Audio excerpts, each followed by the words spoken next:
bong 70 chứ nè. Bong mơ video nè. 70 video kìa. Cái video chụp phai.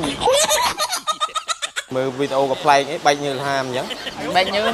cái nào, bây giờ tôi trong pi bay như ham. Ồ. Bay bây giờ tăng cơ khơi đây áo á. Ba bằng cơ khơi video ní bằng cơ xa đôi tờ bong đây. Bây giờ tập phu khơi bay. Bờ phu khơi tròn pi nè này. Chụp bay mong coi mơ video nó ngon miền chuẩn bị promotion ấy chung đông phong dương này. Promotion này. Ba. Promotion chuẩn bị chun. Sầm rap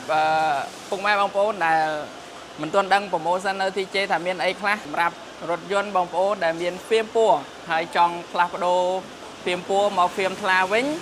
ពូទីជេលើកទឹកចិត្តបញ្ចុះតម្លៃជូនបងប្អូន 20% បន្ថែមលើពីនោះទៅទៀតមានកាដូថែមជូនបងប្អូន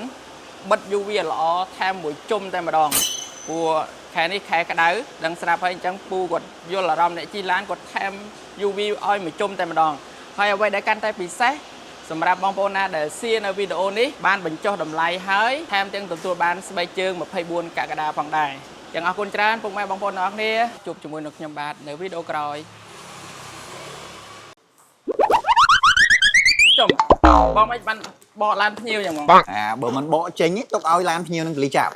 អូចឹងបានតែបើយើងទុកអាភៀមពូននេះដែរលីចាប់ទៅបងអាចចុះអត់មួយយ៉ាងហ្នឹងអត់ដឹងទេច្បាប់ចរាចរណ៍ផ្លូវគោកយើងពេលដែលយើងបិទខុសហ្វៀមពណ៌ដើមម៉ែមនេះគឺខុសច្បាប់ហើយអូអញ្ចឹងពេលដែលគាត់បកហ្វៀមពណ៌ឲ្យគាត់បិទហ្វៀមអីគេវិញទេបងច្បាស់ណាស់គឺបិទហ្វៀមការពារថ្នាំហ្នឹងអូអញ្ចឹងបានតែថាគាត់លេងពណ៌ទេណាលេងពណ៌ហើយព្រោះធម្មតាណាពេលដែលយើងបកឲ្យបិទពណ៌ឡើងវិញខុសច្បាប់បាត់ដែរអញ្ចឹងគាត់មកបកពណ៌ខ្មៅចេញបិទឡើងវិញនៅហ្វៀមថ្លាបាទមានអីពិសេសជូនគាត់មែនបងមានឥឡូវចេះបងប្អូន share វីដេអូនេះសិនអូអញ្ចឹងលក្ខខណ្ឌ share សិនណាបងប្អូន share បានបាទ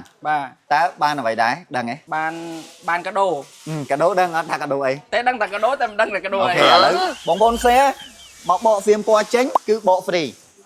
បើទោះបីជាបងប្អូនយើងបិទនៅកន្លែងណាក៏ដោយមកបក free ហើយពេលដែលបងប្អូនជ្រើសរើសកញ្ចប់ហ្វៀមថ្លាឡើងវិញគឺ20% ជូនបញ្ចុះតម្លៃ20%បងប្អូនហើយអ្វីដែលជាពិសេសទៀតនោះគឺថែមកាដូជូនបងប្អូនយើងទៀតអូបានកាដូទៀតកាដូបិទ UV ការពារកម្ដៅថ្ងៃមួយជុំអូខេបានកាដូអញ្ចឹងបងប្អូនអត់ជឿទេបងប្អូន share ឲ្យមកទីជេឥឡូវបាទហើយការថតវីដេអូយើងថតខ្លីៗបានទេកុំថតវែងពេកថតវែងអត់មាន view ទេប៉ុណ្ណឹងបានបាយ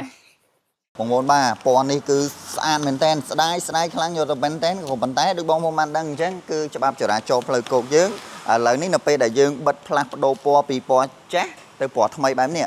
គឺខុសច្បាប់អញ្ចឹងសម្រាប់បងប្អូនយើងដែលមានហ្វៀមពណ៌នៅលើរថយន្តបែបនេះចង់មកធ្វើការបកហើយបិទប្រភេទ Hand Protection Film ឡើងវិញគាត់ថាបងប្អូន share នៅវីដេអូនេះបងប្អូនអញ្ជើញយកឡានមកការបកគឺយើងបក free ជូនបងប្អូនមិនថាហ្វៀមនេះល្អឬក៏មិនល្អទេគឺដឹងតែ free ជូនបងប្អូនតែម្ដងក្នុងការសម្អាតហើយទី2នោះគឺបញ្ចុះតម្លៃទៅលើ Hand Protection Film មិនថា satin ឬក៏ថ្លាទេគឺយើងចុះជូនបងប្អូន20% ផងដែរហើយជាកាដូពិសេសដែលជាកាដូលើកទឹកចិត្តបន្ថែមទៀតនោះគឺថាគឺយើងថែម UV ការពារកម្ដៅថ្ងៃជូនបងប្អូននៅលើកញ្ចក់រថយន្តនេះមួយជុំរថយន្តតែម្ដងហើយបញ្ជាក់ជូនបងប្អូនគឺសម្រាប់ឡានដែលមានហ្វៀមពណ៌បែបនេះឯងអញ្ចឹងកុំភ្លេច share វីដេអូនេះចែករំលែកទៅដល់បងប្អូនយើងទាំងអស់គ្នាដើម្បីដឹងពីព័ត៌មាននេះផងដែរបាទ